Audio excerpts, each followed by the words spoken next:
지금부터 정책연구위원회 강연회를 시작하도록 하겠습니다.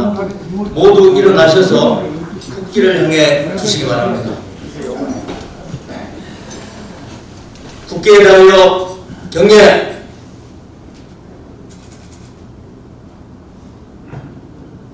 바로 애국가 제창은 생략하기로 하고요. 다음은 순국선열과 유명을 달리하신 헌정회 회원님들을 위한 묵념이 있겠습니다. 일동 묵념.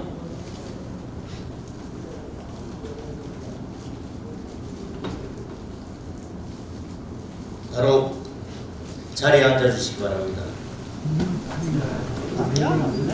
강연에 앞서서 우리 김일륜 대한민국 헌정회 회장님의 간단한 인사 말씀을 듣도록 하겠습니다. 회장님.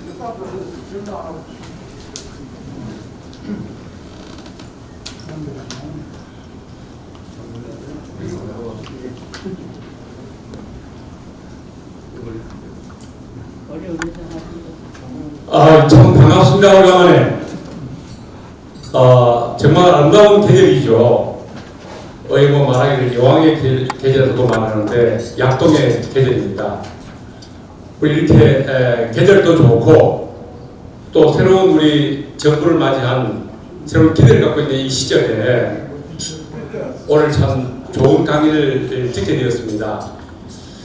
오늘 모시게 되는 이충구 박사님은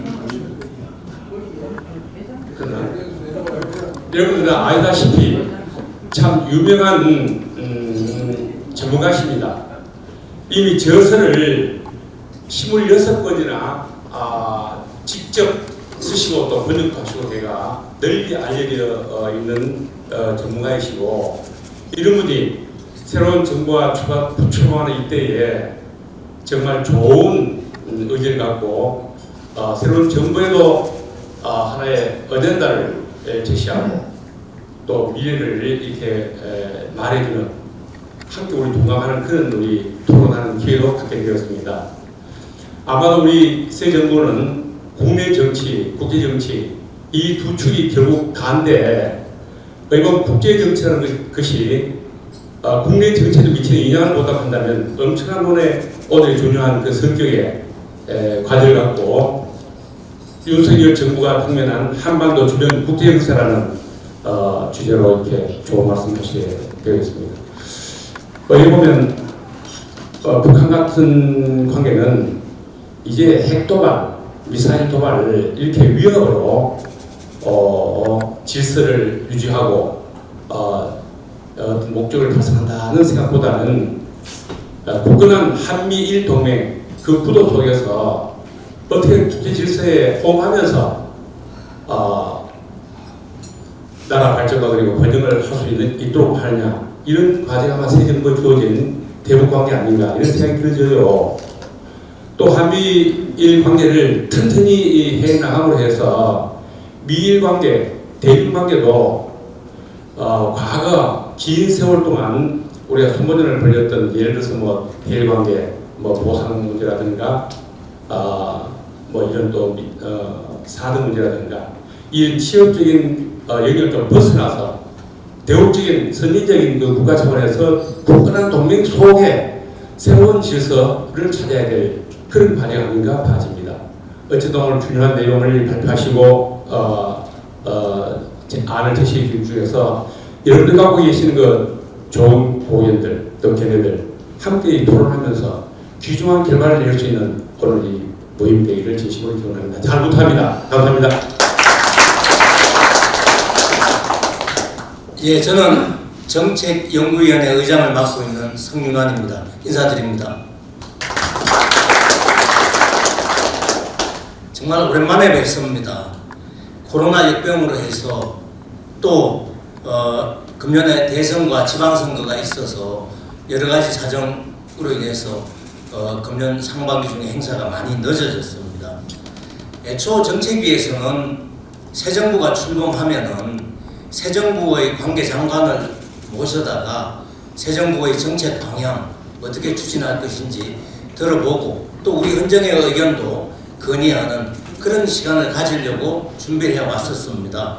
그 첫 번째로 저희가 준비한 것이 사실은 박진 외교장관을 초청을 해서 박진 장관으로부터 한반도 주변 문제와 또 외교 정책 방향에 대해서 얘기를 듣고 우리의 이 또 생각도 전달하고 또 걱정도 같이 나누려는 그런 시간을 준비해 왔는데요. 그 미국 대통령 방한이 급작스럽게 빨리 이루어지면서 시간을 내기 어렵다고 또 본인이 청문회 준비로 많이 힘들어서 조금 연기했으면 하는 의견을 제시했다가 지금 와서 좀 한두 달 뒤로 늦춰줬으면 좋겠다는 요청이 있었습니다. 그래 이제 일단 외교장관 초청이 좀 수년이 됐고요.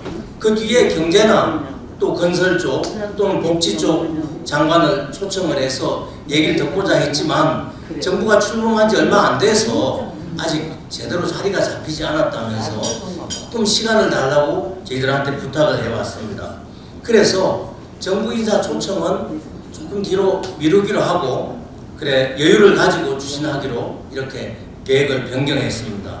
오늘 강연을 맡아주실 이충곤 박사님은 작년 말부터 저희 이 정책위원회가 회장님과 강신조 위원님을 통해서 우크라이나 사태와 우리 안보 태세에 관한 특강을 듣는 기회를 갖자고 준비를 해오던 차였습니다. 그래서 이 박사님께 좀 빨리 좀 요청을 드렸고 그래 승낙을 받았습니다.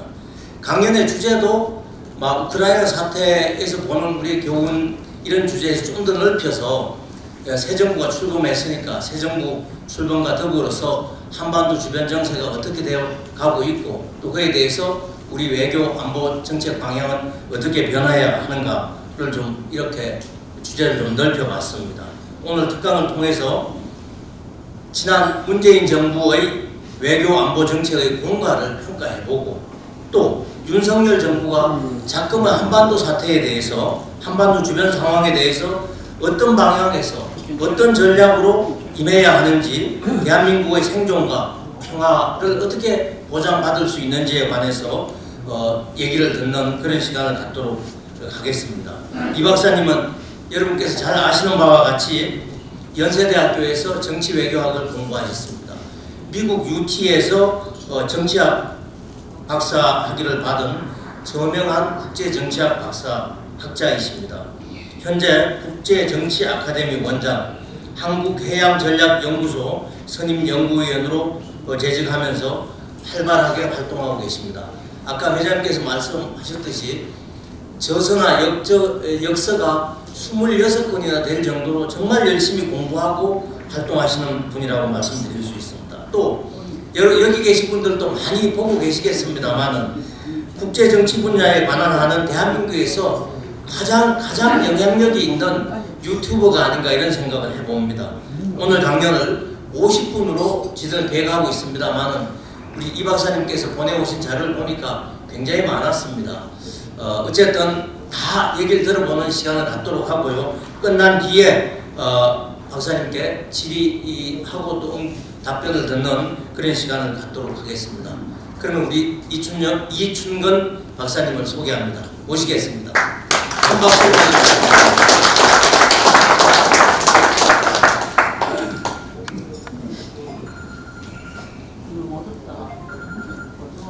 예, 안녕하십니까. 여기도 저보다 더 강의 잘할 수 있는 분 계시는데 송영선 박사도 계시는데 제가 하게 됐습니다. 우리 또 선배님들도 계시고 강신조 의원님, 우리 제가 그 사부님으로 모시는 이기택 교수님하고 동기 동창이십니다. 그리고 이영일 의원님, 제가 젊었을 때부터도 선배님으로 같은 모임에서 전문가들 많이 계시는데 제가 어저께 얘기하게 됐습니다. 그래서 윤석열 정부가 당면한 한반도 주변 정세, 문재인이 당면한 정세랑 마찬가지인데 윤석열 정부는 문재인 정부가 만들어놓은 몇 가지 그 어려운 난제가 있다고 생각을 합니다. 그 난제를 풀어가야 되는데 이 난제들을 어떻게 풀 것이냐는 제가 그냥 그 개인적인 아이디어를 말씀드리겠습니다. 국제정치학을 보는 관점이 몇 가지가 있어요. 많은 사람들이 그 다른 나라가 말이지 우리나라를 미워하는 나라들이라도 에 가서 등어리 때려주고 뭐 먹는 것도 좀 주고 돈도 좀 주고 그러면은 우리랑 사이좋게 지낼 수 있다라는 생각을 하는 겁니다. 그러니까 북한이 저렇게 그 못되게 굴지만은 걔네들이 못되게 굴더라도 우리가 먹을 것도 주고 돈도 주고 달래면은 되는 거 아니냐라고 생각을 하는 그런 사람들을 이상주의자라고 얘기합니다. 이상주의는 근데 이제 지금 국제정치에도 거의 없습니다. 국제정치는 그 국가의 이익, 도덕보다는 이익이 강조되고 북한의 김정은이는 죽기 전에는 핵을 내려놓지 못합니다. 그거를 우리가 핵을 내려놓을 수 있을 거라고 자꾸 생각을 하고 평화적으로 잘 지낼 수 있을 거라고 생각하는데 바로 지난 5년 동안 이상주의, 저는 이상주의가 아니라 그 사람들은 환상주의자라고 얘기를 했습니다. 평화가 가능하다고 믿는 사람들, 북한 같은 나라와 함께라도 저는 현실주의자입니다. 모든 국가들은 자기의 국가 이익을 위해서 정책을 하고 국가 이익 중에서 제일 중요한 것은 죽느냐 사느냐의 문제.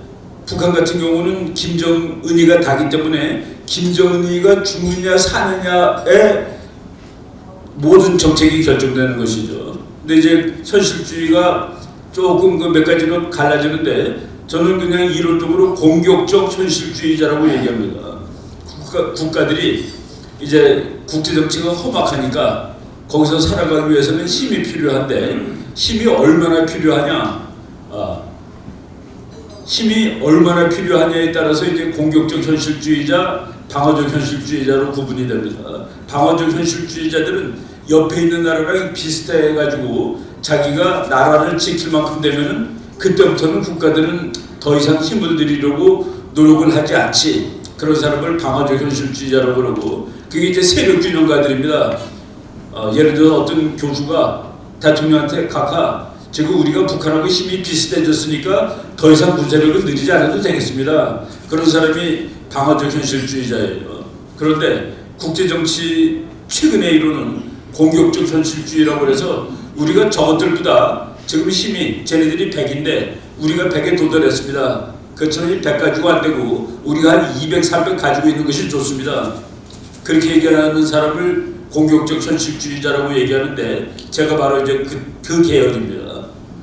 왜 공격적 현실주의가 좋으냐면은 북한보다 우리가 3배가 되면 북한이 전쟁 일으킬 생각을 아예 못합니다. 그리고 어느 날 그러다가 망하는 거예요. 그래서 디터런스, 전쟁 억제가 됩니다. 힘이 비슷하면 전쟁을 방어할 수가 있어요. 그런데 그 방위가 됩니다. 그 영어로 디펜스예요. 그런데 북한보다 우리가 3배가 세다. 그러면 디터런스가 되는 겁니다. 아예 일으킬 생각을 못하는 거예요. 그런데 미국이라는 나라가 우리랑 친구가 되면은 북한이 전쟁을 하고 싶어도 애초에 하지 못하는 그런 상황을 만들 수가 있는 겁니다. 그래서 우리가 미국과의 동맹이 중요하다라고 얘기를 하는데 왜 지난 70년 동안 한반도에 전쟁이 안 났는가? 남한하고 북한하고 힘의 균형을 이뤘기 때문에 라고 대답하는 사람들이 있는데 저는 남한이 미국과의 동맹으로 북한보다 월등히 강했기 때문에 지난 70년 동안 전쟁이 나지 않았다 이렇게 보는 편입니다. 이렇게 많은 사람들이 야 우리가 이제 북한하고 맞먹으니까 미국 가도 되는 거 아니야? 그래도 북한 막을 수 있는 거 아니야? 그거는 과거의 역사를 틀리게 읽었다는 얘기입니다. 남한이 미국과 동맹으로 월등히 강했기 때문에 북한이 감히 전쟁을 일으킬 생각을 할 수 없었다가 지난 70년을 설명하는데 더 옳은 말이라고 저는 보고 있습니다. 뭐 아무튼 2020년 3월 9일 날 윤석열 대통령 당선되고 5월 10일 날 대통령 취임했습니다. 그리고 5월 20일 날 바이든 대통령이 방한했는데 이거는 저는 개인적으로 바이든 대통령을 대단히 싫어합니다. 제가 미국 국민이라면 바이든 안 찍었을 거예요. 지금 미국 정치는 너무나도 어렵습니다. 미국의 석유값이 우리나라랑 같아요. 미국 사람들이 제일 화가 나는 것이 햄버거 값 오르는 거하고 기름값 오르는 겁니다. 다 차들 타고 다니는데 미국의 기름값 캘리포니아는 서울보다 싸지가 않습니다. 그런데 그게 말이 안 되는 이유는 미국은 역시 혹시 여기에 그 데이터를 알고 계신 분이 있는지 모르겠는데 지금 지구에는 석유가 절대로 모자르지 않습니다. 땅속에 어마어마하게 많이 있어요. 근데 이제 그것을 캐는 기술이 없고 캐더라도 돈이 많이 들기 때문에 저 땅바닥 깊이 있는 건 있으나 마나야 라고 생각을 했는데 2014년에 미국이 아주 싼 값으로 그 땅속 깊이 있는 석유를 캐는 기술을 개발을 했습니다. 그 값도 싸게.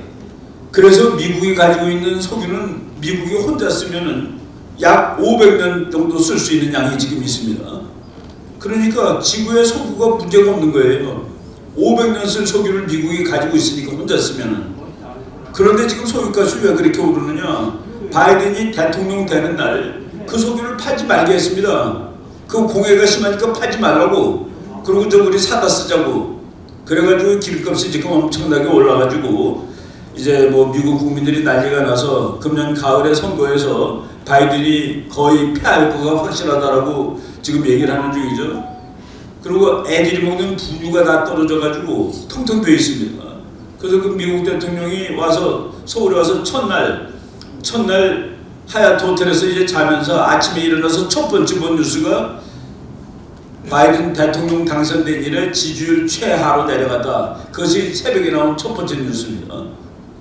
39%로 내려가가지고 뭐 다른 나라는 와 있지만은 미국 국내 정치도 아주 엉망인 그런 상황에 있는데 우리는 뭐 거기까지 얘기할 필요 없이 한미 관계만 중심으로 말씀을 드리겠습니다.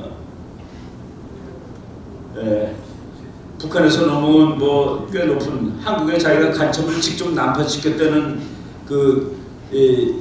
뭐 국정원에도 이제 있다가 나중에는 쫓겨난 사람이라고 그러더라고요. 저 사람이 이제 강연을 하는 걸 들었는데 약간 수십만 명급에 해당되는 간첩들이 남한에서 포진되어 있다라는 그런 얘기를 하고 자기는 김정은을 죽이는 것밖에는 방법이 없다라고 본다라는 얘기를 뭐 이렇게 용감하게 하는 그런 분입니다. 국내 정치 문제도 대단히 심각하다는 그런 얘기죠. 지금 저 북한이 저 엄청난 미사일을 가지고 있는데 이게 화성 17호라는 건데 이것이 정말이라면은 얘는 미국 본토를 다 마치고 남미까지도 갈 수가 있는 그런 건데 지금 5년 동안에 문재인 정부 5년 동안에 북한이 열심히 미사일을 쏴댔습니다. 문재인 정부는 그렇게 얘기했죠. 야 나는 다른 정부보다 잘했어. 북한하고 싸움을 안 했잖아. 싸움을 한 횟수는 분명히 적습니다. 조그만 청국전 같은 거는 분명히 적은데 북한이 문재인 정부 5년 동안에 미사일을 51번 쐈습니다. 다른 정부는 10번 정도밖에 안 돼요. 근데 문재인 정부 때는 51번을 쐈다. 그래서 북한의 미사일 기술이 엄청나게 발전하였다. 핵무기는 두 가지로 구성되죠. 미사일과 미사일에 실을 수 있는 폭탄. 그러니까 핵실험을 할 때마다 폭탄을 작게 만들 수가 있습니다. 그리고 미사일을 할 때마다 미사일을 크게 만들 수 있습니다. 그래서 저것까지 지금 만들어 놓은 이런 상태가 되었다는 말씀을 일단 드리겠습니다. 지금 북한이 뭐 미사일을 시작도 쏴야 되는데 제가 한번 통계를 보니까 김대중 대통령 때 북한이 미사일을 한 번 쐈더라고요. 그리고 노무현 대통령 때 11번, 이명박 대통령 때 12번, 박근혜 대통령 때 5번. 근데 문재인 정부 2019년 9월까지 18번인데 그 다음에 아직 막 쏴야 되는데 이게 지금 잘 먹질 않네. 이거 센서가 잘. 그래서 북한이 2022년 5월 이제 대통령 받을 때까지죠. 23번이나 쏴가지고 다 계산을 보니까 51번을 쐈습니다. 그러니까 앞에 있는 대통령들 다친 것보다 문재인 대통령도 더 많이 쐈다. 그러니까 북한은 이게 미사일 쏘더라도 나는 안전해 하고 막 연습을 한 겁니다. 심지어는 미국이 북한을 건드리려고 그러면 우리가 막았습니다. 왜 미국이 와서 한반도를 불안하게 만드느냐고. 그래서 미국이 북한을 제압을 하려고 해도 미사일 쏜데 대해서 그거를 지난 5년 동안 못했고 김정은이는 뭐 마음 편하게 내가 미사일 가지고도 미국한테 매만질 일은 일단 없어. 한국이 그걸 막아줄 테니까 라는 식으로 저렇게 많이 50일이나 되는 그런 미사일을 쐈다라는 얘기죠. 대통령 만치면서 책이 나왔는데 책 제목이 아무도 흔들 수 없는 나라입니다. 조선일보 사설에 이렇게 나왔더라고요. 5년 내내 북한과 중국에 휘둘리고 아무도 흔들 수 없는 나라라는 책을 내다니 이게 말이 되는 소리냐라고 이렇게 그 비방하는 그런 말이 나왔는데, 지난 5년을 국제정치학적으로 보면은 정말 한국이 불행했던 시절이었습니다. 어느 나라 대통령이, 자마이카 대통령이 말이죠, 미국에 비하면 코딱지만한 나라지만은 미국 갖고 나는 꼬마 나라다라고 절대로 얘기하지 않습니다. 그래서 대한민국이 세계 10위권의 나라인데 중국 가가지고 시진핑한테 당신은 대국이고 당신네들은 태산이고 우리는 동산이라고 했습니다. 동산. 이게 말이 되는 겁니까? 우리가 지금 조공바치는 나라도 아니고 이런 식으로 중국한테 굴종하고 이런 5년의 세월이 지났는데, 그 사람들은 또 그러죠. 중국이 이제 앞으로 21세기의 세계 제1의 나라가 되는데 중국하고 잘 지내는 게 뭐가 어떠냐. 그거는 우리가 국제정치적 기초가 없어서 그런 엉터리 얘기를 하는 겁니다. 중국이 21세기에 미국을 앞설 것이라는 그런 그 잘못된 이론이 엄청나게 팽배했는데, 그 이론이 여의도에서 많이 팽배했습니다. 여의도에 있는 경제학자들이 앞으로 중국의 시대가 다가온다, 미국을 전혀 모르는 사람들이 하는 얘기예요. 미국이 중국이 자기 앞서서 1등대라고 놔둘 것이다 라고 생각하는 사람은 그렇게 얘기할 수 있는데, 미국이 그걸 놔두겠습니까? 미국이 평화적으로 중국 너가 1등에서 나를 앞서 라고 놔둘 거냐, 미국이란 나라가.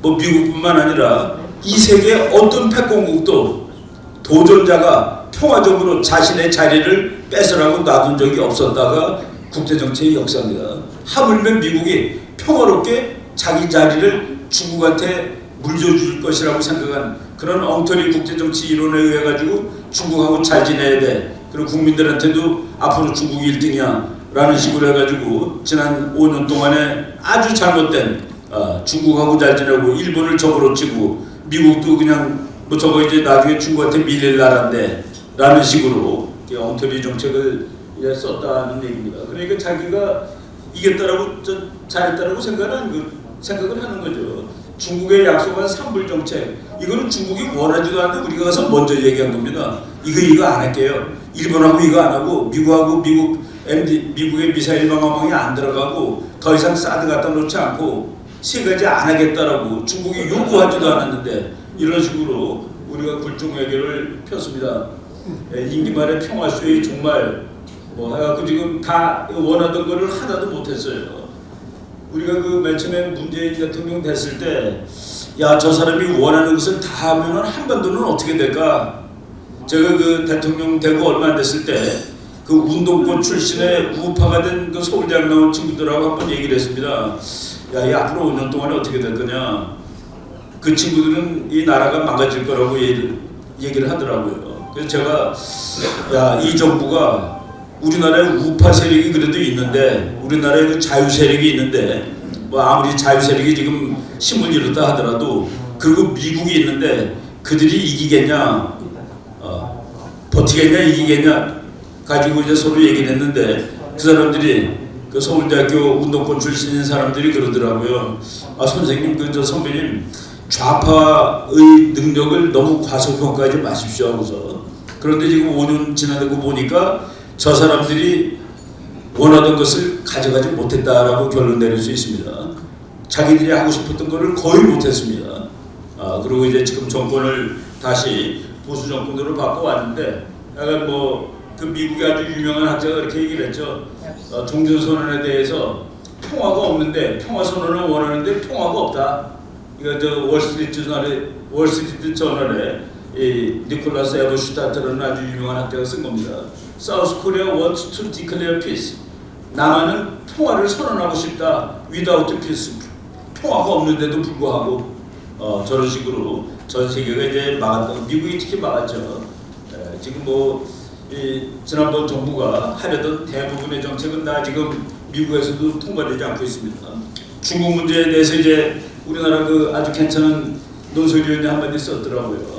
패권 전쟁을 벌이는 미국과 중국 사이에서 혼자 영리한치 않은 것보다 미련한 짓은 없다. 안보는 미국, 장사는 중국과가 편리하다는 걸 모르는 나라가 어디 있겠느냐.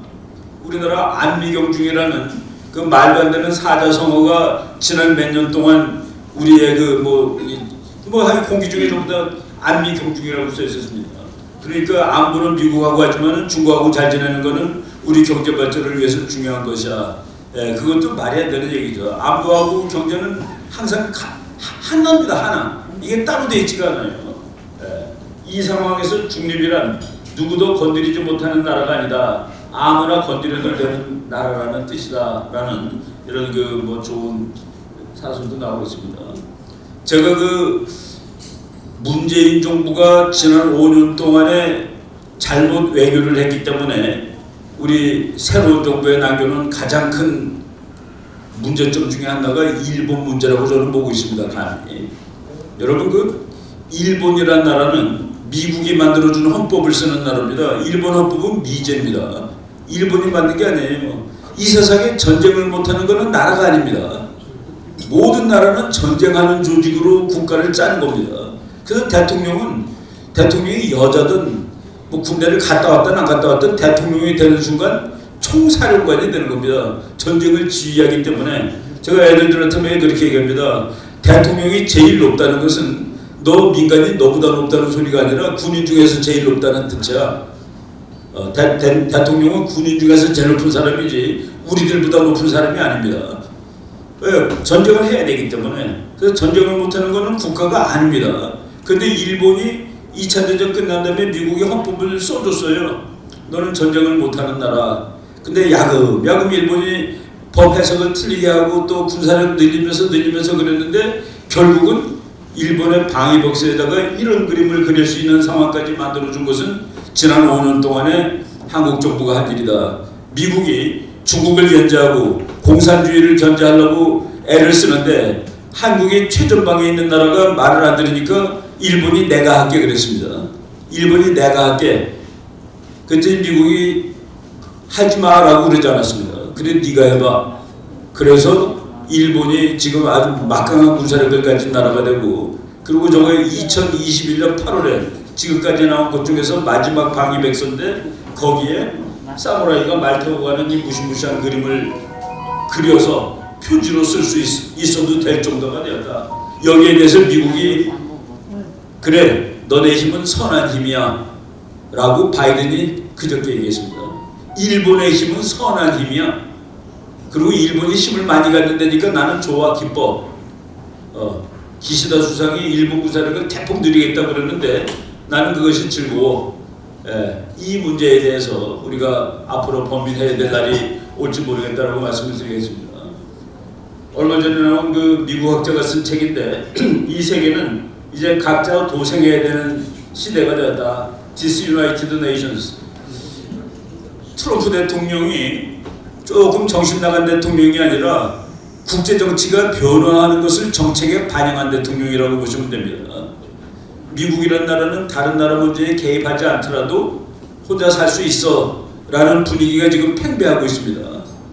이제 다른 나라랑 힘 합치지 않아도 미국은 혼자 살 수 있어. 그런 시대에 미국이 택하는 것은 이제 고립으로 돌아가는 건데 그나마 트럼프는 고립으로는 들어가면 안 되고 그 대신에 내가 도와주던 놈들한테 돈을 듣자.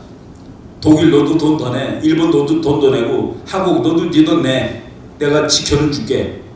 그게 이제 미국이 패권 국가가 된 다음에 이제 여러 가지 정책 중에 하나를 택했는데 트럼프는 그래도 돌아오자가 아닙니다.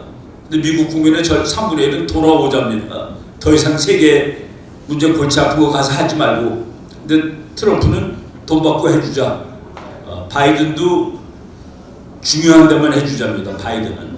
바이든이 작년 8월 달에 아프가니스탄에서 우당탕 나오면서 해병대 10명 죽고 그랬죠. 나와서 뭐라고 그러는지 아십니까? 아프가니스탄에서 계속 있으면 중국하고 싸우는데 지장이 많아. 잘 싸우려면은 아프가니스탄 손 떼어야 돼. 우크라이나 전쟁하는 데는 뭐라고 그러는지 아십니까? 우크라이나 대통령이 하늘 좀 막아주세요. 러시아가 폭격을 하는데 하늘 좀 막아달라고. 그러니까 노플라이 존을 해달라고 유럽에 부탁을 했더니 유럽이 우리는 우크라이나 전쟁의 당사자가 아닙니다라고 얘기를 하더라고요. 유럽 나토 사령관이. 영국군 사령관도 그렇게 똑같이 얘기를 하고 미국은 뭐라고 그러는지 아십니까? 우크라이나 대통령이 이 하늘길 좀 막아주세요. 그랬더니 미국 백악관 대변인이 우크라이나가 참 이렇게 애통하게 요구하는 것을 우리가 다 이해한다. 참 그게 좋은 말이지만 그거는 말로만 해서 되는 것이 아니라 행동이 필요하다. 행동은 뭐냐면은 러시아의 전투기를 미국 전투기가 추락을 시켜야 된다는 그런 행동이 필요하다. 그러고 뭐라고 그러지 아십니까? 우리는 3차 대전을 원치 않는다라고 얘기했습니다.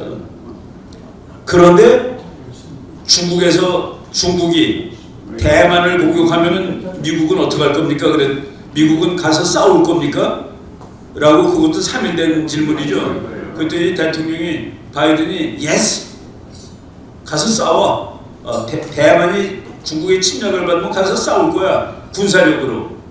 그러고서 잊지도 않은 말까지 한마디 더 했습니다. 그것은 우리의 약속이지. 그러니까 백악관에서 그런 약속은 한 적 없다고 지금 막 난리가 나는 겁니다. 그러니까 바이든은 똑같아요. 이렇게 트럼프하고 바이든하고 별로 차이가 나지 않습니다. 중요한 나라 도와주는데 트럼프는 돈 받고 도와주자. 바이든은 뭐 우크라이나 이런 거는 그냥 무기나 내주고 대만에서는 와서 싸워주겠다. 중국하고 싸우는 겁니다. 중국하고 싸우는데 한국이 너무나도 소중한 거예요. 여러분 코드라고 지금 만들었죠. 미국이. 미국, 일본, 인도, 호주 네 나라 만드는데 이게 네 나라가 지금 완성이 되지가 않습니다. 이 네 나라가 전부 공군이나 해군이 센 나라예요. 근데 이놈이 그 제대로 전쟁도 하고 그러려면 육군이 제대로 된 나라가 들어와 줘야 되는데 코드에 한국이 들어가면 이게 완성이 되는 겁니다. 그래서 아주 노골적으로 작년 4월에도 소훈 안보실장이 미국 갔을 때 제이콥 설리반이라는 지금 요번에 따라왔던 그 미국의 안보실장이 코드에 좀 들어와 주세요. 한국 좀. 아니 노골적으로 코드에 좀 들어와 주세요. 라고 얘기했는데 안 들어갔죠. 근데 대통령 관두기 전에 종전선언 좀 해주세요. 그랬더니 미국이 웃기지 마 그러고 넘어간 겁니다. 내가 원하는 건 하나도 안 해주고 네가 원하는 걸 해달라고 그러냐 하는 식으로. 근데 이제 윤석열 정부는 후보 때도 이제 인도태평양 안보체제에 들어가겠다라고 약속을 했고 이제 코드에 들어갈 겁니다. 저는 거기 당연히 들어가야 된다고 주장을 했고 코드는 영어로 넷 그렇듯이 넷. 근데 대한민국이 들어가면은 5나라가 되니까 코드 플러스로 그러면 안 되고 우리가 당당하게 5분의 1이 넘는 나라니까 이름을 펜타라고 바꿔달라고 그러라. 펜타는 5의 그런 뜻입니다. 그 펜타 동맹을 만들어서 우리가 들어가고 그럼 그 다음부터 들어오는 나라가 있으면 펜타 플러스로 그러면 되는 겁니다. 그 동맹의 이름을. 그래서 저는 학생들이 그래요. 한미동맹이 있는데 거기도 들어가는 게 뭐가 야 거기도 들어가면은 전쟁 나면은 우리를 도와주려고 미국 외에 일본, 호주, 인도가 우리를 도와주게 돼 있는 거야.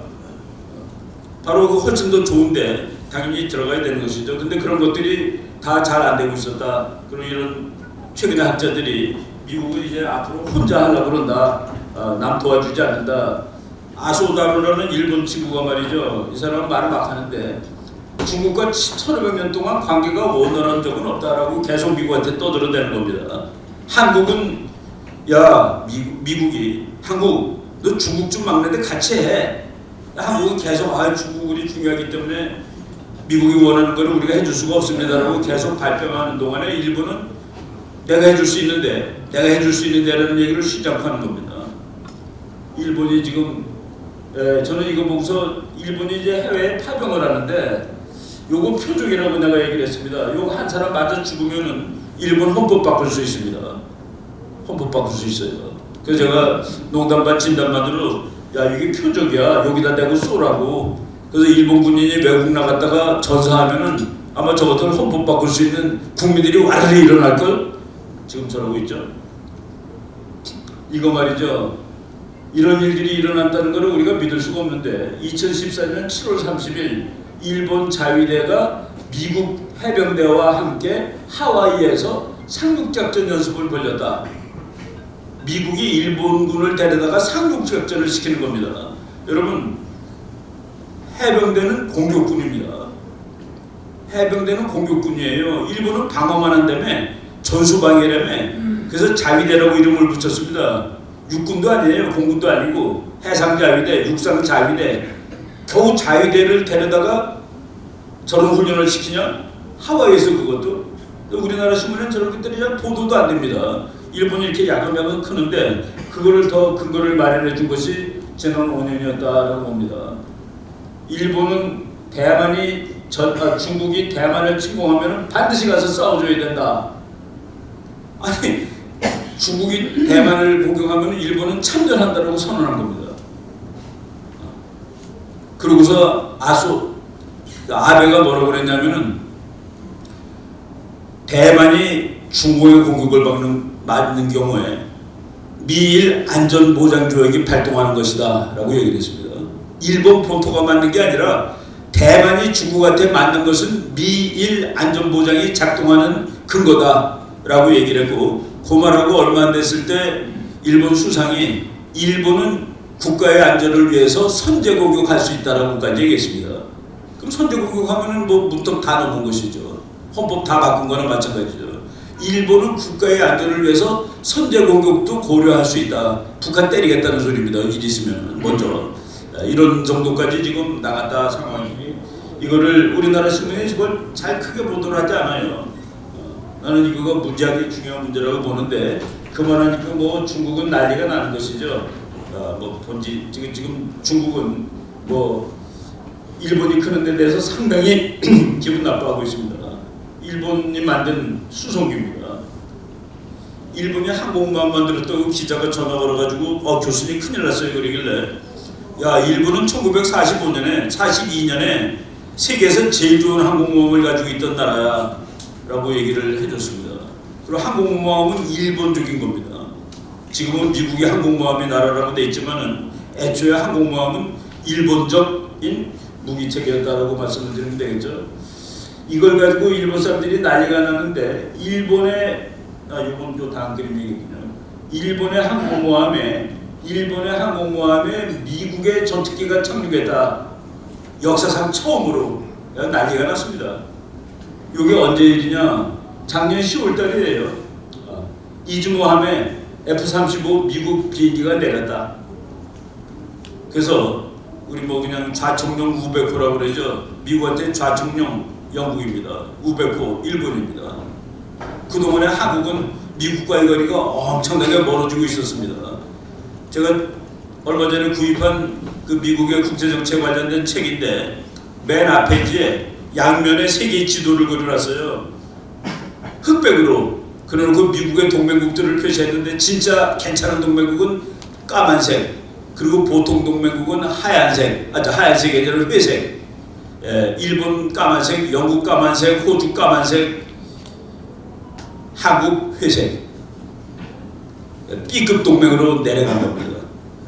지난 5년 동안 그랬다. 지금 다시 A급 동맹으로 올라가고 있는 중이에요. 올라가고 있는 중인데 그 사이에 일본은 엄청나게 강해졌다. 여러분 일본 해군하고 중국 해군하고 전쟁 붙으면 누가 이길 것 같습니까? 미국 컴퓨터에 일본이 이기는 거로 나왔습니다. 일본 해군이 생각고에서 중국하고 붙으니까 일본이 이기는 거로 나오더라는 얘기예요. 근데 우리가 독도는 한미 동맹 때문에 독도 지키는 겁니다. 우리 해군이 일본보다 세서가 아니라. 바로 이런 것들을 지난 5년 동안에 너무나도 개무시하고서 지냈다는 그 말씀을 드리겠습니다. 요게 최근에 나온 미국에서 나온 건데 How China has awakened Japan's warrior heart again. 중국은 일본의 무사 정신을 어떻게 다시 깨우게 넣는가.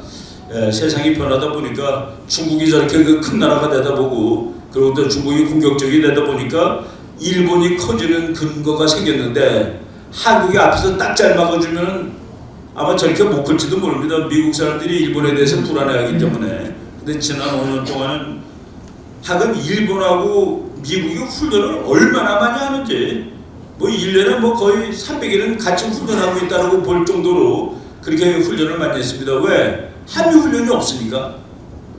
한미 훈련이 없는 동안에 전부 다 미국과 일본이 훈련하였다. 뭐 쉬자고 훈련하는 얘기 많습니다. 기시다 수상이 그랬죠. 적극적인 감시자의 역할을 해야 되고, 일본 아사카 기지에서 행해진 열병식 연설에서 일본을 방어하기 위해서 적국의 기지를 향한 선제 공격 가능성도 배제하지 않겠다. 저거 예를 들어서 30년 전에 저에게는 미국한테 터집니다. 지금은 얘기해도 돼요. 얘기해도 되고, 바이든이 일본의 힘은 선의 힘이다. 일본의 힘은 선한 힘이다. 참 황당한 얘기를 지금 하는 그런 정도까지 갔죠. 뭐 이거는 여러분 다 아시는 거니까 건너뛰겠습니다. 아베 수상이 전번 수상이지만은 이제 대만에서 전쟁이 나면은 그것은 미일 안보조약이 발동하는 계기가 된다. 그랬었죠. U.S. cannot stand by. 일본하고 미국은 가만히 있을 수 없다. 만약 중국이 대만을 공격한다면 이런 식으로 세월이 막 바뀌고 있습니다. 미일 안보조약이 발동해야 할 사항이다라고 얘기를 했죠. 우리나라의 그 기본적인 논리를 박성규 교수라는 분이 그 몇 년 전에 주장을 했는데, 한반도의 안보와 통일에 관해서 미국은 불변의 상수다. 미국을 빼고서 통일을 얘기할 수 없다는 그런 얘기입니다. 누가 나에게 독일 통일을 이뤄낸 요인이 무엇이냐고 묻는다면 세 가지를 요약하겠다. 미국의 지원, 소득의 돈, 그리고 소득의 단결력, 이 세 개 때문에 소득이 통일을 했다. 그 중에서 제일 중요한 것은 미국의 지원이었다. 소득이 돈이 많고 단결해도 그거로 통일이 안 됩니다. 미국이 시켜줘서 통일을 하였다라고 얘기를 하고, 우리나라도 똑같다는 거예요. 우리가 진실로 통일을 원하면은 이 세 가지 요인을 갖춰야 된다. 특히 미국의 도움 없으면 한반도 통일은 절대 불가능하다. 정치학에서 절대가 어디 있겠습니까만은 저분은 아주, 저는 여기에 대해서 절대적으로 찬성합니다. 미국이 통일을 시켜주면 통일되는 거예요. 미국이 아유 귀찮다, 그 손에 흙 묻히고 피 묻혀야 될 것 같아, 그러면 안 되는 겁니다. 그래서 70년 동안 안 된 겁니다. 다만 이제 앞으로 중국이 한반도를 통일시켜야 되는지도 모르는 세월로 이렇게 좀 턴하고 있다는 느낌은 듭니다.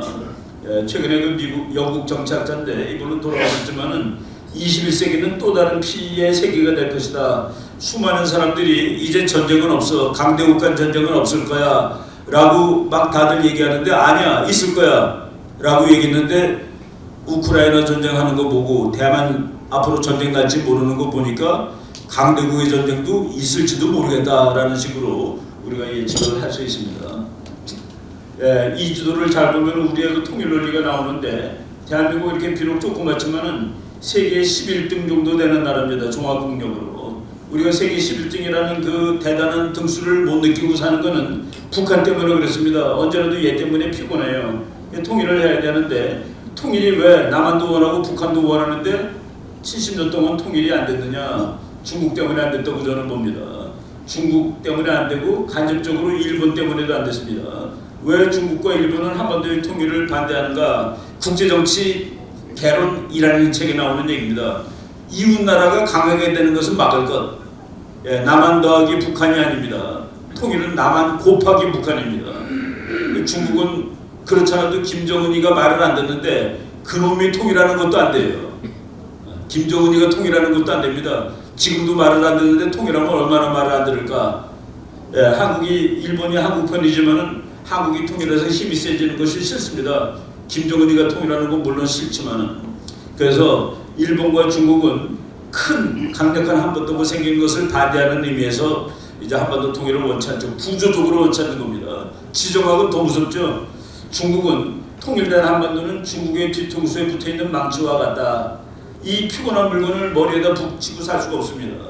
그래서 모택동이가 1950년에 한국군이 압록강에 도달하니까 130만 대군을 보내서 40만 명을 죽이고 40만 명 부상당한 그 상태에서 한반도 통일을 막은 겁니다. 일본은 지정학적으로 통일된 한반도는 일본의 심장을 겨누는 단도와 같다. 그래서 일본도 지금 겉으로는 얘기를 잘 못하죠. 한미일 이렇게 엮여 있으니까. 그렇지만 한반도 통일에 대해서 별로다. 그러니까 노골적으로 힘을 분석해 보겠습니다. 세계 2등짜리 중국, 세계 3등짜리 일본이 반대하는 통일을 우리가 무슨 재간으로 우리 민족끼리 합니까?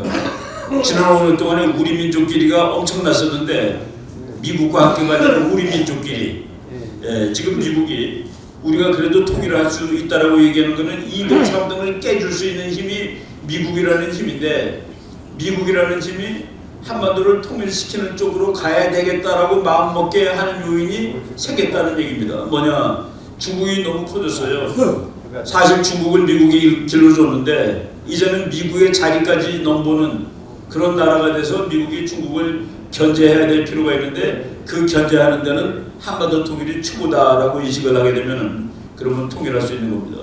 제가 그 미국의 미오셰모 교수라는 분하고 잘 아는데 그분이 이제 한국이 이제 북한 망하고 소련 망하고 공산주의 다 무너졌을 때 동두천에 있는 미군이 이제 미국으로 철수할 수 있는 조건이 생겼는데 가려고 보니까 중국이라는 나라가 커져서 갈 수가 없게 되어서 그래서 동두천에서는 나왔는데 미국으로 안 가고 평택으로 갔다라고 얘기하는 겁니다. 평택은 뭡니까? 바로 여기죠. 예, 평택 기지를 미국 사람이 뭐라고 그러는지 아십니까? 세계에서 제일 크고 제일 좋고 제일 최신의 해외에 있는 미국 육군 기지라고 얘기합니다. 평택을 the best, the largest, and the newest U.S. Army base in foreign land. 외국 땅에 있는 제일 새거, 제일 크고 제일 좋은 미국 육군 기지. 그 옆에 오산 공군 기지 있고 그 앞에 해군도 있습니다. 육해 공군이 다 있고 중국을 견제하는데 세계에서 제일 좋은 기지예요. 미국은 저거 간 얘기 여러분들 다 아실 거예요. 노무현 대통령이 가라고 그랬습니다. 휴전선에 있는 부대, 서울에 있는 부대 다 가라고. 미국이 놀랐어요. 야 얘네들이 너 가면 안 돼. 너는 북한을 지켜야 돼. 그럴 줄 알았더니 한국이 먼저 가라고. 근데 미국 사람들은 전부 다 장사꾼이죠. 차비가 없어.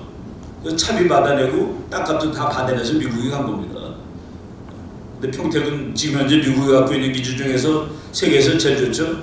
김정은이가 머리가 조금 좋고 괜찮은 놈이라면 미국 신의준 해줄게. 신의준. 평택에서는 중국까지 가는데 바다 건너가야 되지만 신의준은 그냥 땅으로 건너가면 돼. 그거 내줄게. 조건이 하나 있어. 내가 통일하는 거로. 내가 통일하는 거로. 북한이 그렇게 하면은 미국이 들어줄지 안 들어줄지는 잘 모르겠습니다. 근데 진짜 냉혹한 그 현실 국제 정치 거기서는 그것도 가능한 얘기가 되는 겁니다. 그러니까 미국의 한반도 정책의 제일 밑바닥이 뭔지 아세요? 통일된 한반도는 미국 편일 것. 통일된 한반도는 미국 편일 것입니다. 문재인 씨가 통일하면 미국 편이 될까? 아니라면은 미국은 한반도 통일에 대해서 아예 관심을 끄고 있을 수밖에 없는 그런 정권이죠. 예, 윤석열 정부가 통일하면 그건 우리 편이겠지? 라고 확실히 믿으면 도와주겠죠. 예, 이런 것들이 지금 우리가 짜야 됩니다. 그래서 뭐 우리 국민들이 미국 깃발 들고 매일 데모하는데 제가 저 사람들한테 당신네들은 그 극단적인 소수가 아니요 라고 이제 설명을 해줬는데 극단적인 소수가 아니라는 거는 여론조사에 나옵니다. 이거 통일연구원에서 여론조사를 했는데 2011년 10월 달에 더불어민주당을 지지한다는 사람 중에서 한미동맹은 없어지면 안 된다가 93.9%예요. 국민의힘당은 96.4%. 그래서 대한민국 국민의 95% 이상이 주한미군 그리고 한미동맹은 이거는 건드리면 안 돼. 그런데 요번에 자기가 대통령이 되면은 미군을 내보내겠다는 글을 회고록에 직접 쓴 사람이 엄청난 표를 얻었습니다. 대통령이 되지는 않았지만 그 회고록을 다 거둬들였습니다. 서점에서 선거하기 전에. 거기에 보면 분명히 미군이 왜 여기 와 있어? 나가야지 당연히. 내가 대통령 되면 내보낼 거야 라는 식으로 써 있는데 우리 국민들이 미국 더불어민주당 사람들이 미군 좋아하고 미국과 동맹이 유지된다고 보면서도 거기다 대폭표를 던진 거. 이게 우리가 이제 교육을 다 더 잘해야 되겠다라는 말씀을 드리는 겁니다. 예, 미국이 한반도에 대해서 드디어 와 이거 소중해. 미국이 한반도를 린치핀이라고 얘기를 했는데 미국 린치핀이라는 건 그 소 달구지에 이 바퀴 축이 있는데 그 끝에 조그만 갈쿠리가 하나 있어요. 그 갈쿠리가 빠지면 바퀴가 떨어져 나갑니다. 그래서 대단히 중요하다는 소리인데 미국이 한반도를 동북아시아의 린치핀이야라고 얘기를 했습니다. 미국이 린치핀이라는 말을 써준 나라가 한국 외에 인도입니다. 인도는 중국을 막는데 뭐 없으면 절대로 안 되는 나라죠. 그래서 미국이 한국을 린치핀이라고 썼을 때 일본 방위청에서 회의했습니다. 야, 미국이 한국을 린치핀이라고 그러네. 일본에 대해서는 코너스톤이라고 그랬습니다. 코너스톤이라는 건 초석이라는 뜻이죠. 초석이 더 중요하다는 소리야, 리치핀이 더 중요하다는 소리야. 그래서 일본 학자들한테 물어보니까 자기네들은 리치핀이 더 중요하다고 결론을 내렸대요. 이게 오바마 때 해준 말입니다. 그래서 이걸 잘 활용하면은 우리가 이제 통일까지 갈 수 있다라는 말씀을 드리겠습니다. 이것도 이제 논리적으로 이제 요 파란색들이 다 미국 편인데 탄자 들어가는 나라가 대개 다 미국 편이 됐습니다. 몽고서부터 일본서부터. 그래서 이 중국을 둘러싸고 있습니다. 미국이 이제 자기가 파란색으로 만든 나라가. 지금 미국의 대전략은 북한마저도 파란색으로 만드는 겁니다. 그러면 중국 포위 작전이 끝나는데 북한을 파란색으로 만들면 한국도 파란색, 북한도 파란색. 그래서 개념적으로 통일로 가는 길이다라고 얘기를 하는 겁니다. 그래서 북한을 미국이 파란색 칠하는 거는 트럼프가 원했던 것도 그거고, 야 정은아, 너 싱가포르처럼 잘 살아야 되지 않겠니? 내가 도와줄게. 북한을 파란색으로 만들겠다는 얘기입니다. 그러면 한국도 파란색, 북한도 파란색. 그러니까 개념적으로 통일적으로 가는, 그러니까 중국이라는 골치 아픈 적이 생겨서 미국이 한반도를 통일시켜야 되겠다는 쪽으로 전체 무드는 흐르고 있다라고 말씀을 드릴 수가 있겠습니다. 시간이 많이 지났네요. 지금 미국은 국제정치가 밀림이 다시 돌아오고 있다라가 지금 미국의 대세입니다. 미국 학자들이 미국이 원래 국제정치는 정글이에요. 근데 저 사람은 동물의 왕국에 비교를 하지 않고 식물 중인데 국가들이 다 꽃입니다. 한국 같은 나라가 그냥 대표적으로 꽃이에요. 착한 나라입니다. 그런데 잡초들이 이놈의 꽃을 잡아먹는 거야. 국제정치가 바로 그런데 지난 40-50년 동안은 국제정치가 정글이 아니라 정원이었다는 겁니다. 왜? 미국이라는 정원사가 있는 거예요. 잡초가 어느 꽃을 잡아먹으러 오면은 정원사가 가서 잡초를 다 잘라주던 그런 세월이었다는 얘기입니다. 그런데 그 정원사가 이제 나 그만하고 싶어. 나 이제 정원사노로 그만할래.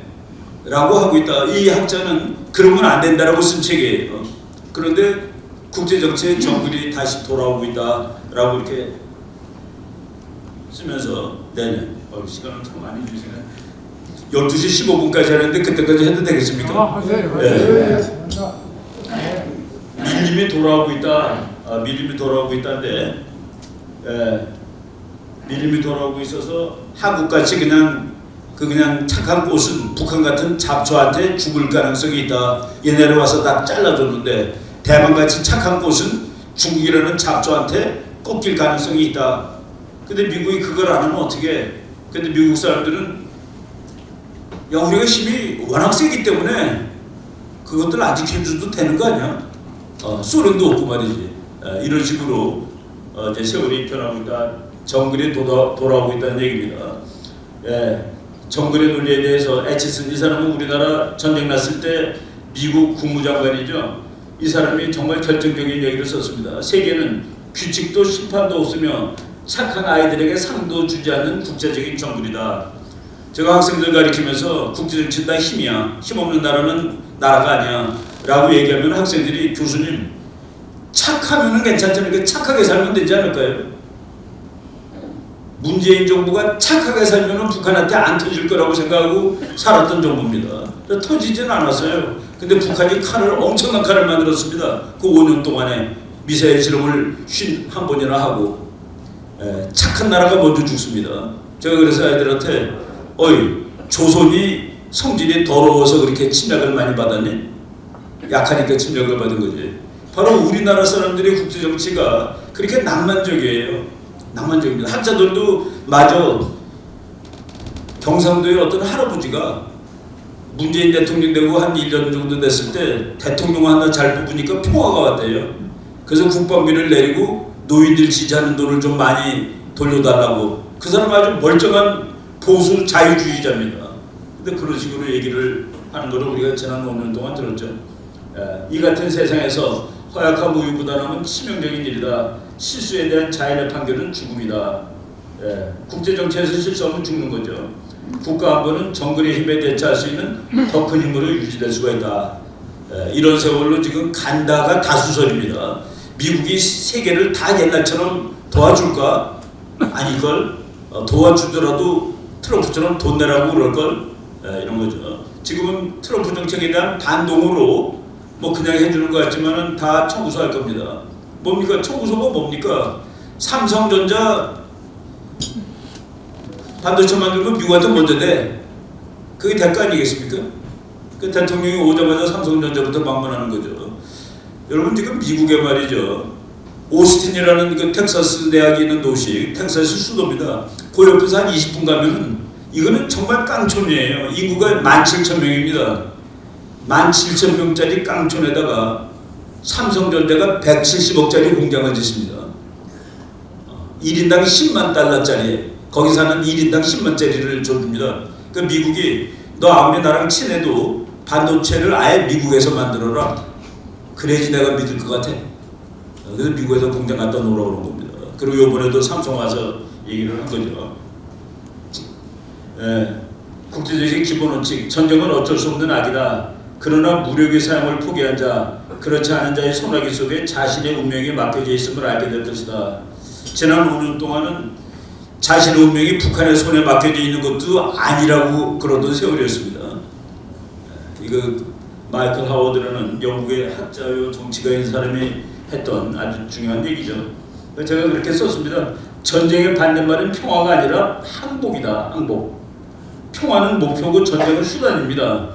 그러니까 하나는 목표고 수단인데 우리나라 이상한 사람들이, 높은 사람들이 여러분 평화요 전쟁이요? 라고 질문을 해요. 어떻게 선택을 합니까? 하나는 목표고 하나는 수단인데 이런 목표와 수단도 구분을 잘 못하고, 그래서 전쟁의 반대말은 평화가 아니라 항복입니다. 통일한국은 강대국이 될 수 있다. 이제 우리가 꿈을 들어야 되는데 오늘 우리가 통일을 하면 말이죠. 남한 더하기 북한의 인구가 독일 인구가 나옵니다. 남한 더하기 북한의 군사력이 프랑스가 나옵니다. 경제력은 남한 더하기 북한 변동이 별로 없습니다. 남한을 100으로 쳤을 때 북한이 2입니다. 그래서 통일되면 102가 돼요. 그래서 등수가 하나도 안 오릅니다. 단 통일되면은 남한과 북한이 엄청난 속도로 경제 성장을 한다고 학자들이 다 계산하고 있습니다. 제가 어느 날 논문 읽다가 통일을 하게 되면 북한은 연평균 17%, 남한은 9% 이상 성장이 가능하다. 그래서 제가 탁상 전자계산기로 계산해 보니까 통일하고 9년째 되는 날 영국하고 GDP가 같아지더라고요. 그 통일하고 10년 내에 영국의 경제력, 독일의 인구, 프랑스의 군사력이 나옵니다. 그 우리가 영국, 프랑스, 독일급의 나라가 된다는 소리입니다. 그러니까 세계 5등이 된다는 소리입니다. 쉽게 얘기해서 독일, 프랑스, 영국을 전부 다 5등 정도로 치는 나라죠. 통일하자마자 10년 이내에 5등이 되고 한미동맹을 잘 유지하게 되면 그 앞으로 올라갈 수도 있다라는 얘기죠. 그래서 통일 후에도 한미동맹을 잘 유지할 경우에 뭐 한 3등, 2등까지 올라갈 수 있다. 그래서 뭐 한국이 G2가 될 거라고 얘기한 사람도 사실 있습니다. 바로 그런 날을 한번 우리가 상상을 해보고 통일로 이제 나갈 그런. 이승만 박사가 휴전협정 맺고서 며칠 안 됐을 때 그랬죠. 공산학교 속에 당분간 그대로 남아있게 되는 우리의 불쌍한 동포들에게 나는 이렇게 외칩니다. 절망하지 마십시오. 당신들이 잊지 않을 것입니다. 근데 벌써 지금 70년 동안, 거의 70년 세월을 우리가 지금 통일을 못하고 지금 자꾸 더 나빠지고 있는데, 그래서 저는 북한을 붕괴시키는 쪽으로 가야 된다고 주장을 합니다. 저거 더 이상, 그러니까 고쳐쓸 수 있는 정권이 아니에요. 고쳐쓸 수 있는 정권이 아닙니다. 70년 동안 우리가 경험을 다 한 거 아니겠습니까? 뭐 지금 이제 뭐 다 북한에서 이제 대통령 바뀐 날 이렇게 나왔어요. 문재인 단 2줄짜리, 요게 북한 노동신문입니다. 남조선에서 20대 대통령 선거 진행, 3월 9일 선거를 해서 보수 야당인 국민의힘의 후보 윤석열이 근소한 차이로 대통령으로 당선되었다. 노코멘트로 한 겁니다. 북한도 이제 경계 모드로 들어간 것이죠. 아직까지는 핵실험도 미사일 실험도 마음대로 했는데 저 정권은 우리를 건드릴 것 같아. 3월 9일날 당선된다면 우리나라 주변에 무슨 일이 생긴 줄 아십니까? 그 이전까지는 북한이 뭐를 하더라도 절대로 우리가 모션을 움직이지 않았습니다. 모르는 걸 쏘았어. 불상 미사일을 발사해서, 미상을 발사해서. 그런데 3월 9일날 대통령 바뀐 날 저쪽 필리핀 앞바다가 있던 미국 항공모함에서 비행기가 떠가지고 서해 바다까지 들어왔습니다. 그리고 여기에 있는 미군 부대가 패트리어트 미사일로 쏘는 연습했습니다. 그래서 3월 9일 날서부터 미국이 군사적으로 대응을 했습니다. 그리고 5월 10일 날 대통령 취임하는 날 이틀 전에 미국하고 한국이 정말 오래간만에 공군 훈련을 했는데 미국 비행기, 한국 비행기가 같이 훈련을 하는데 지난 5년 동안에 한미 훈련 이름을 다 없앴습니다. 우리가 옛날에 뭐 이글 독수리 훈련, 뭐 무슨 훈련하고 이름들이 다 있잖아요. 근데 문재인 정부가 이름을 다 없앴는데 문재인 정부 출범하기 윤석열 정부 취임하기 이틀 전에 시작한 훈련은 이름을 붙였습니다. 코리아 플라잉 하여간 한국에서 코리아 플라잉 트레이닝 해가지고 한국에서 비행하는 훈련 해가지고 이름을 붙여가지고 2주일 했어요. 그래갖고 엊그제 끝났습니다. 그거 하는 동안에 북한은 어떡할까? 김정은이가 땅속에 들어가 있습니다. 여기서 한국하고 미국이 훈련할 때마다 땅으로 들어가요. 미치는 겁니다. 그러면 핵실험하지 마. 귀찮으면 핵실험하지 마. 그 옛날에 팀스피리트 훈련할 때 한 2주일씩 하죠. 북한 군인들이 2주일 동안에 군화를 벗질 못합니다. 그 무슨 뜻이냐면은 미국이란 나라는 북한한테 어떻게 가입이 돼 있냐면은 쟤는 아무 때나 우리를 때릴 수 있는 놈이야. 쟤는 아무 때나 우리를 때릴 수 있어. 근데 미국 무기들이 엔진 걸고 있을 때는 우리를 때리는 데까지 3시간도 안 걸려 라고 알고 있고 그래서 다 땅속으로 들어가는 겁니다. 그래서 그거를 이제 지치게 만들고 그러는데 그거를 지난 5년 동안 안 해줬죠.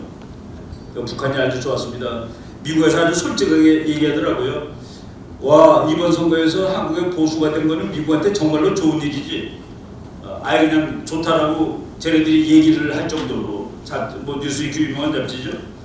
이렇게 나오고 그리고 이제 3월 16일 대통령 당선되고 일주일 될 때죠. 아예 북한의 도발에 대해서 주한미군이 아예 그냥 훈련 다 해버렸습니다. 훈련을 막 하고 비행기 날라오고 이거는 필리핀에 있는 비행기가 서해 바다까지 날라온 겁니다. 서해 바다에 미군 비행기 들어가면은 중국도 기절하죠. 이거 완전히 중국하고 북한이 둘 다 이런 상황이고 저 항공모함이 에브라함 링컨이라는 배인데 그 배가 아예 대통령 취임하기 전에 동해바다로 들어왔습니다. 동해바다 들어와서 북한이 뭐 하는지 다 보겠다. 그래서 그 아브라함 링컨이 여기 있다가 비행기가 서해바다 왔는데 그 다음 주일 날은 이 배 자체가 아예 동해바다로 들어온 적도 있다라고 얘기할 정도로 이 분위기가 달라진 겁니다. 여기서 이제 비행기 중에서 요 비행기 뭐 조금 다른 모양 여기 제일 많은 비행기랑 다른 거가 있는데 요런 거 여기 있는 거 얘는 평양을 들어가면은 북한에서 저 비행기가 왔는지를 모르는 겁니다. F-35라는 비행기인데 안 보이는 비행기예요. 레이더에 안 보입니다. 눈에는 보여요. 어느 지상 내려면은. 근데 눈에 보일 때는 이미 폭탄이 다 떨어질 후기 때문에 그 무지막지한 비행기인데 저걸 갖고 가서 이제 동해바다에서 미국이 그리고 요번에 같이 한 훈련은 우리나라도 F-35가 40대가 있습니다. 그거는 언제든지 주소풍을 북한이 모르게 때릴 수 있는 이런 훈련을 지금 다시 하고 있다. 그러니까 너네 이런 거 싫으면은 미사일 실험하지 마. 뭐 해군이 정말 오래간만에 미사일 쐈습니다. 북한이 쏘는데 우리는 구경만 했는데 한국도 같이 쏘는 이런 상황이 3월 9일 이후에 급격히 많아졌다. 대통령 취임할 때 우리나라 4군데 끝에 있는 데서부터 이제 군사적인 보고를 받았죠. 취임했는데 제가 그 박근혜 대통령 취임식 날 제 자리가 요북은 어디였습니다. 늦게 가지도 않았어요. 제가 평화통일자문위원회 상임위원으로 평화통일자문위원회에서 버스로 갔는데 식전에 제 시간에 도착했는데 우리 자리가 없더라고요. 누구들이 막 와서 앉아서. 그래서 이리 와서 뒤로 오면서 자리 찾다가 못 찾아가지고 나와서 여의도에 있는 커피숍에서 텔레비 중계로 봤습니다. 이거 뭐 대통령 취임하는 날부터 이렇게 무질서냐? 결국은 뭐 좀 종료를 참 나쁘게 했지만은 요번에는 그래도 상당히 질서가 있더라고요. 요번에는 제 자리가 요북은 어디였는데 그래도 다 사람들이 자기 자리에 앉아서 잘 찾고 지난 그 박근혜 대통령 될 때처럼 난사하지가 않더라고요. 요번에는 그 질서가. 그래서 그 일부러 갔습니다. 어느 정도 질서가 유지되는가 한번 보려고. 이번에는 자유죠. 자유민주주의, 시장경제. 자유민주주의, 시장경제 이 낡은 개념을 다시 얘기한 것이 뭐냐? 국가의 회복입니다. 저게 우리의 기본 개념인데 저거를 까먹고 있었던 거예요, 몇 년 동안. 그래서 윤석열 정부가 한 것은 국가의 회복, 국가의 회복으로 간다라고 말씀을 드리겠습니다. 국제사회에서 책임과 역할을 다하는 나라가 되겠다. 뭐 잘 한 얘기죠. 그리고 북한하고 통일하겠다는 말을 자유를 확대시키겠다라고 얘기를 해서 알아들었습니다. 맞아, 저렇게 얘기하면 되지. 자유를 확대하겠다. 그리고 북한 얘기를 이제 개인의 자유가 침해되고 자유시민으로서 존엄한 삶이 유지되지 않는 곳에 우리 힘, 남의 힘을 동원해서 그들에게 자유를 갖다 주겠다. 자유를 확대하겠다. 예. 뭐 북한도 알아들었을 겁니다. 통일을 저렇게 한다는 거. 양극화와 사회 갈등, 이건 뭐 경제적으로 어느 사회에도 있는 건데 저거 해결하는 방법이 사회주의자들하고 자유주의자들하고 다르죠. 사회주의자는 부자 거 뺏어서 놀아먹으면 되는 거야. 자유주의자들은 부자를 더 부자로 만들어주면 그러면 가난한 사람들한테도 떡고물이 떨어지게 돼 있어. 예, 자유주의 쪽으로. 그래서 도약과 빠른 성장을 통해서 양극화와 사회 갈등을 해소하겠다. 꼴등도 얼마만큼 잘 사는 나라를 만들겠다. 그겁니다. 부자는 뭐 엄청 부자가 있어요. 근데 가난한 사람도 다 먹고 살아. 그게 이제 자유주의, 자본주의죠. 그쪽으로 방향을 바꾸겠다라고 이제 얘기를 했습니다. 일시적으로 전쟁을 회피하는 취약한 통화 이거 안 하겠다. 일시적으로 전쟁을 피해놓고 그것이 평화라고 주장하는 그런 일은 안 하겠다. 꾸르면은 얻어터지지는 않아요. 그럼 질문하겠습니다. 우리가 일본한테 나라를 뺏겼는데 그것도 평화냐 이거예요. 안 싸웠으니까. 1910년에 한국은 평화로운 나라였습니까? 우리 국민들 한나도 일본 총 맞아 죽지 않았는데 그런 것도 평화라고 얘기하느냐? 그런 것도 평화라고 얘기하면 지난 5년간은 평화적이었습니다. 그런 것도 평화면 질문한 거죠. 일시적 전쟁에 피해 그런 거 안 된다. 지속적인 평화를 하겠다. 이제 미국하고 동맹을 강화하겠다. 코드에 들어가겠다. 미국 사람들이 이제 노골적으로 코드에 들어와라고 또 지금 얘기하고 있습니다. 이번에 첫날 대통령 취임하는 첫날 제가 보고서 아 잘하고 있구나라고 생각한 것은 여러분 그 우리나라에서 그 쓰던 국제정치학적 이디옴이 상용 관용구라고 그러죠. 왜 그렇게 쓰는지 모르면 그렇게 쓰는 거예요. 뭐 it rains cats and dogs. 고양이 개처럼 비가 온다, 폭우가 온다 그런 뜻이죠. 그게 상용구입니다. 그런데 우리나라의 국제정치 상용구는 미일중러였습니다. 미국, 일본, 중국, 러시아.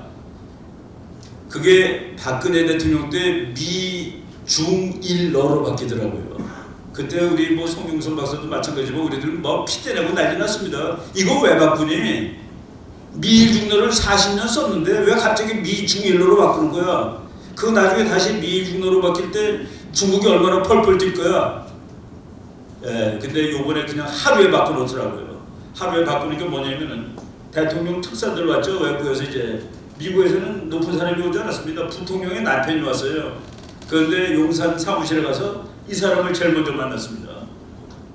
미국 부통령 남편을 만나고 두 번째로 만난 것이 하야시 요시마사 일본 외상을 만났습니다. 그리고 세 번째 만난 것이 중국의 부주석을 만난 겁니다. 왕치산. 그러니까 중국의 부주석이 그 셋 중에서 제일 높아요. 계급으로 자기 나라에. 그런데 만나는 순서가 미국 부통령 부인 남편 만나고 일본 외무상 만나고 그리고 중국 부주석을 만나줬다. 그래서 그냥 하루 아침에 미일중로를 미중일을 미중일로 미일중 헷갈리네. 예. 그래서 다시 정상으로 회복을 하루 만에 하더라고요. 와, 그래서 저거는 참 잘했다라고 생각을 합니다. 그래서 이제 일본이 두 번째로 만나고 그리고 중국을 세 번째로 만났죠. 중국을 세 번째로 만났는데 미국 사람들 재밌어요. 그 보이스 오브 아메리카가 이게 미국 겁니다. 근데 거기서 한국어 방송이 나오는데 그 중국 대표하고 한국 대통령이 만났는데 장악을 미국하고 한국이 중요하다는 장악을 붙이고 있더라고요. 이거 실수가 아닙니다. 일부러 그렇게 하는 거예요. 옛날에 부시 대통령이 중국 주석이 왔을 때 대만 주석이 왔다라고 얘기하고 막 그러는데 그것도 일부러 하는 겁니다. 엿먹이는 거죠. 엿먹인 거라는 생각이 듭니다. 뭐 중국은 와서 땡깡을 부렸는데 지금은 잘 통하지 않을 거다라고 말씀을 드리고 그날 무지개가 떠서 저것도 참 뭐 나쁜 징조는 아닌 것 같아요. 제가 이제 시간이 다 됐으니까 요 바로 엊그제 일본하고 미국 사이에 뭐 우리나라는 이제 다 좋은 방향으로 지금 다 가는 겁니다. 이건 여러분들 나중에 그냥 자료 한번 참고하시면 되고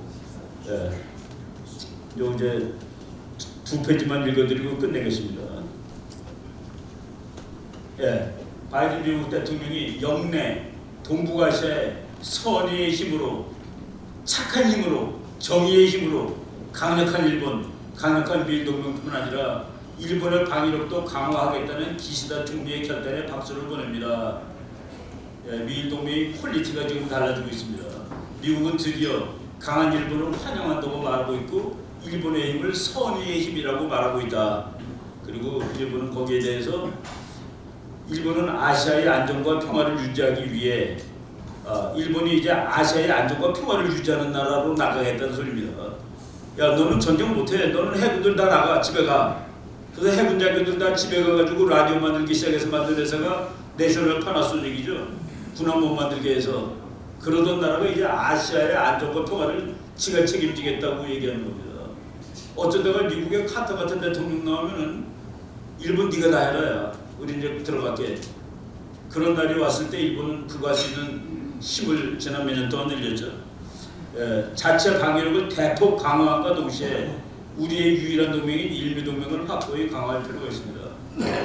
저는 요구가 우리가 앞으로 당면해야 될 그런 혹시 어떻게 될지 모르지 않겠습니까? 그리고 미국을 잘 붙들고 있어야 됩니다. 너 가면 안 된다. 당분간이 아니라 우리 통일할 때까지 내가 좀 있어줘야 되겠어. 이런 식으로 대외교를 대단히 잘해야 되는데 지금 가는 방향은 일단은 방향이 옳다라고 저는 보는 편입니다. 네, 제가 15분까지 하는데 딱 15분 됐네요. 여기까지 하겠습니다. 예, 네, 감사합니다. 좋은 말씀 주신 이준호 박사님께 큰 박수 부탁드리겠습니다. 지금 질의응답 시간을 갖겠는데요. 질문은 3분만 받도록 하겠습니다. 너무 많이 지나가서 질문 시간은 1분으로 제한하겠습니다. 1분으로 3분만 받도록 하겠습니다. 질문하실 분 계시면 손들어 주시기 바랍니다. 송영선 의원님이십니다.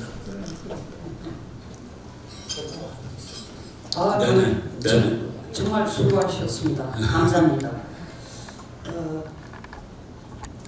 저는 우리가 지금 이 정부가 박진 외교 장관 이 얘기를 좀 들어줬으면 좋겠고 윤석열 대통령도 이 얘기를 들어줬으면 좋겠는데 지금 제일 급한 게 제 생각에는 인도와의 동맹이 박사님은 내가 왜 그 말을 하는지 충분히 아실 거예요.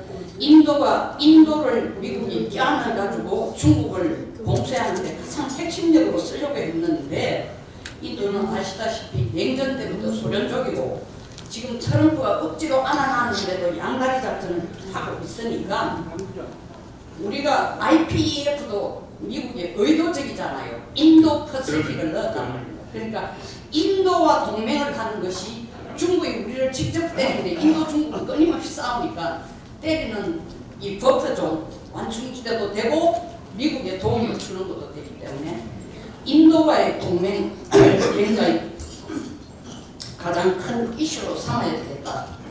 간단히 하겠습니다. 두 번째, 박사님이 우리나라 5위라고 했는데 2위 됩니다. 아니 혼자 착각하는 게 탄원 선생님이 1960년에 얘기했는데 지금 내는데 뭐로 되느냐? 문화력으로부터 spiritual power, cultural power로 세계를 지배한다 하는데 벌써 우리는 문화로서 세계를 지배했기 때문에 가능합니다. 이상입니다. 예, 저뭐 질문이 아니라 코멘트인데 적극 동의합니다. 인도하고 잘 지내는 거 대단히 중요하고 대한민국 2등까지 능히 올라갈 수 있습니다. 예, 또 질문하실 분이 계시면 네. 중환이요. 우크라이나 사태를 보면서 이제 사람들이 말하기를 그 푸틴이 죽을 거다. 푸틴이 죽고 그다음에 시진핑도 지금 3기 주석이 되는데 애로가 있을 거다. 그리고 북한도 변동이 있을 거다 이렇게 보는데 그 세 사람들의 그 정치적인 권력 변동과 한반도의 통일이 어떻게 이루어질 수 있는 건지에 대한 생각이 있으시면 한 말씀 주시면 감사하겠습니다. 예. 약한 중국은 우리 통일에 결정적으로 유리합니다. 그 시진핑이 지금 헤매고 있고, 시진핑이 헤매고 있습니다. 사실 경제도 지금 엉망이고, 그래서 그 한국이 곧 통일될 거라고 예측한 미국의 그 미래학자가 2040년 되면은 만주도 아마 한국어가 될지 모른다라고 얘기를 했는데 2040년에 중국은 지리멸렬돼 있을 거다라고까지 예측을 한 학자가 있거든요. 그래서 그 중국이 약화되면은 통일 거의 그냥 되죠. 지금 중국 때문에 북한이 버티고 있는 건데, 그리고 푸틴이라든가 뭐 독재자들이 시대착오적인 인간들 아니겠습니까? 그 사람들. 북한도 마찬가지고. 이제 마지막으로 한 분만 더 질문 받도록 하겠습니다. 하실 분 계시면, 예, 그럼 안 계시면 마치도록 하겠습니다. 다시 한번 큰 박수 부탁드립니다. 감사합니다. 네, 고맙습니다. 정권 때 이런 사람을 데려다가 강의를 들어야지. 나이가